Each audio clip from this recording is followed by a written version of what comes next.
উচ্চ মূল্যস্ফীতির চাপ সামলাতে আগামী অর্থ বছরের বার্ষিক উন্নয়ন কর্মসূচির বরাদ্দে হ্রাস টেনেছে সরকার। সরকারি তহবিলের বরাদ্দ কমলেও এডিপিতে প্রায় 20% বেড়েছে বিদেশি ঋণ নির্ভরতা।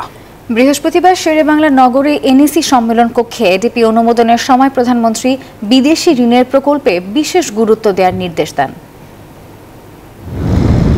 2024-25 অর্থবছরে সরকারের আয় ব্যয়ের পরিকল্পনা তুলে ধরবেন অর্থমন্ত্রী 6 জুন বাজেট ঘোষণায়। তবে তার আগেই আগামী এক বছরে উন্নয়ন খাতে কত ব্যয় করতে চায় সরকার তার অনুমোদন দিয়েছে জাতীয় অর্থনৈতিক পরিষদ এনইসি।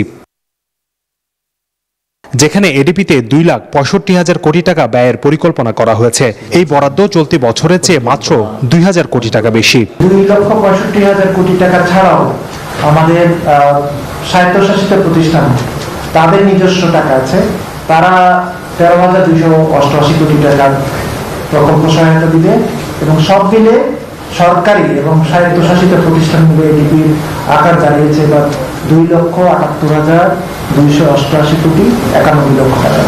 এবারও সর্বোচ্চ বরাদ্দ রাখা হয়েছে পরিবহন ও যোগাযোগ খাতে 26.67%। এরপর রয়েছে বিদ্যুৎ ও জ্বালানি, শিক্ষা, গৃহায়ন ও স্বাস্থ্য খাত।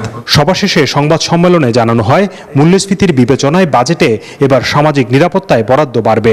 এই যে উন্নয়নের ধারা, যেটা বিশেষ করে গ্রামীণ অবকাঠামো, গ্রামীণ স্বাস্থ্য, গ্রামীণ যোগাযোগ ব্যবস্থা, গ্রামীণ শিক্ষা ব্যবস্থা, এগুলোর উপর বিশেষ দৃষ্টি পড়বে বলে মনে করি।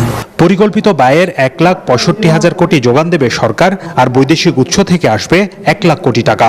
চলতি অর্থবছরের সংশোধিত এডিপিতে যা ছিল 83,500 কোটি। সংবাদ সম্মেলনে বলা হয়েছে, এনইসি সভায় প্রধানমন্ত্রী বিদেশে প্রশিক্ষণ নেয়া কর্মকর্তাদের দক্ষতার সর্বোচ্চ ব্যবহারে গুরুত্ব দিয়েছেন। পঞ্চবার্ষিক পরিকল্পনার সাথে হোসাইন শাহাদাত, নিউজ 24, ঢাকা।